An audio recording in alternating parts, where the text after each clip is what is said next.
Hi, I'm Aaron from Solace. In this video, I'm going to walk you through the hands-on configuration for building an event mesh using Solace technology.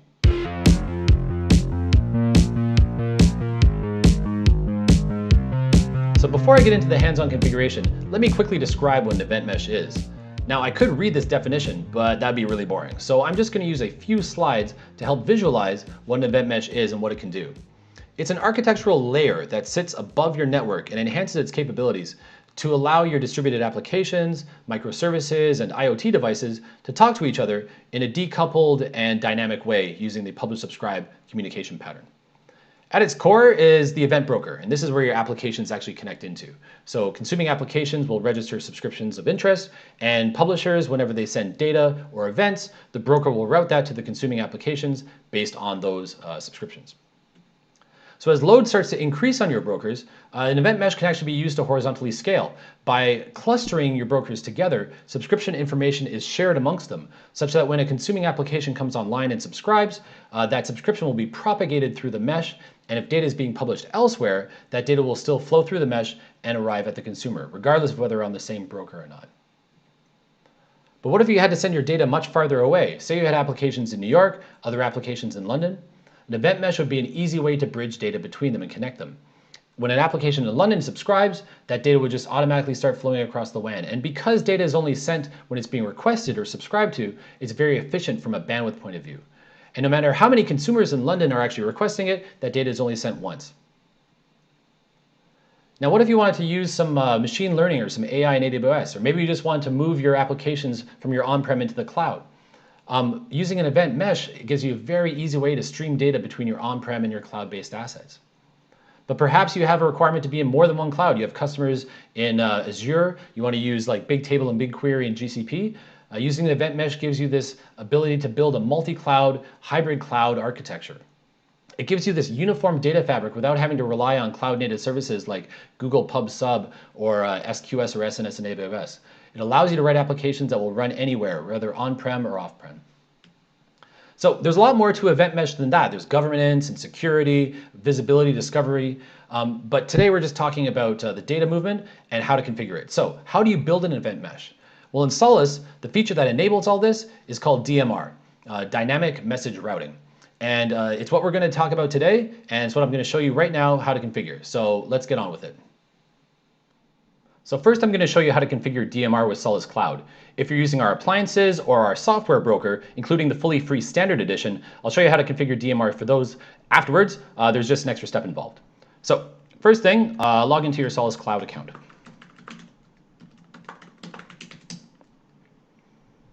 Now, you're going to need multiple instances of your Solace brokers running to configure DMR links between. I've pre-configured 3 for the purpose of this demo. I have one in Montreal, one in Belgium, and one in Singapore.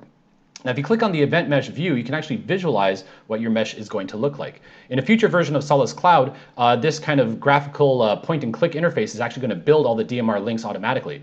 But as of right now, there's still a little bit of manual configuration that we're going to do. Now, each of these links, each of these boxes specifies a cluster that's already been pre-configured by Solace Cloud. So all of the kind of cluster information, passwords, and everything are pre-configured. This is the extra step that we need to do on the software broker side when doing it manually. Now, I've opened the web managers for the 3 different brokers here. So here is Montreal, this one is Belgium, and here is Singapore. And I'm going to go ahead and create the first DMR link between Montreal and Belgium. So click on the Montreal one, go into Bridges, DMR Bridges, click to connect. Now, because I'm using Solace Cloud, I can just specify the account that I wish to connect with to go and find the various Solace Cloud instances that are available. So if you wanted to connect to a different Solace Cloud account, set up a DMR link to another one, you could. In the remote, so it knows which message VPN I'm currently in. I want to connect out to Belgium, tell it to connect to Belgium.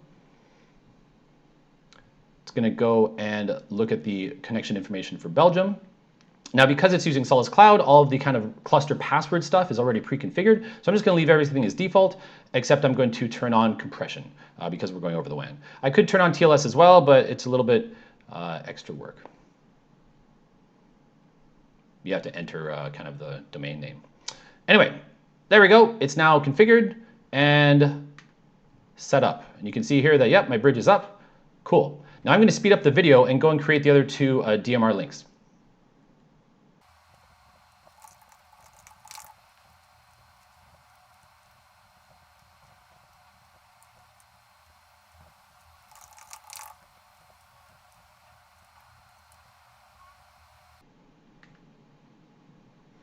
Okay, so there we go. I've now set up the 3 DMR links between my my 3 different brokers. So each broker is showing 2 links because we've connected each one to the other guys. Now it's at Solace Cloud. Now if you're going to be doing this with the software broker or the appliance, there's one extra step involved. So I'm going to show you that in a second here.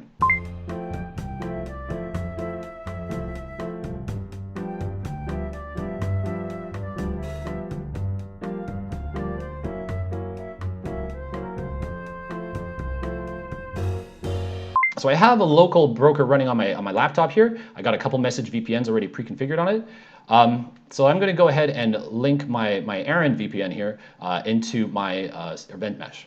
So the first thing, or the one thing you have to do is manually create the cluster. This is something that Solace Cloud does automatically. So I'm going to say I want to create a new cluster. I'm going to call this SG Lab. Give it a password something easy. Leave everything else as default. Click apply. Give that a refresh, and there we go. We're now up, and we are a standalone cluster that's just sitting here in the lab. Now I can go ahead and bridge into my event mesh. So click on bridges, go to DMR bridges, click to connect. Now I could of course use the Solace Cloud credentials, but we're pretending that we're connecting to another software broker, right? So if you were running this on another laptop or on a server, you would want to enter here. You have to enter the management username, password, and the admin username and password. So I've got it kind of copy and paste here. I'm just going to grab this, paste it in here. If you're just installing the software broker and kind of running it all with the defaults, you know, this would probably be admin, but Solace Cloud generates these passwords. So there we go. We're going to log in here. I'm going to choose the message VPN that I want to. So if you had multiple message VPNs on your remote broker, you could choose which one you wanted to set up the DMR link into. Now the one thing to note here is which direction you're establishing the link from. Because I'm running this on my laptop, I need to establish it from my laptop and reach out to the cloud. The cloud would not be able to reach out and connect to my laptop because I'm behind a router and a firewall. So I'm going to leave it with local. So keep that in mind. If you're behind a firewall, you might need to make sure which direction you're connecting from. Now this is where I need the remote cluster password. So if you're the other side that you've configured, Solace Cloud again already pre-configures the cluster password there, so I'm just going to copy and paste that in. My local password is password, which you just configured. Turn on compression. Don't really need it since it's Singapore to Singapore, but let's go ahead and create that link and test the connection.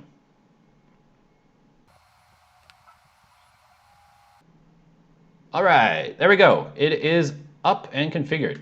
So if we go and take a look at my Singapore broker here, head over to the bridges, click on DMR bridges. You can see that now I have actually 3 because I have my local lab, my laptop connected in, as well as my other 2 Solace Cloud instances.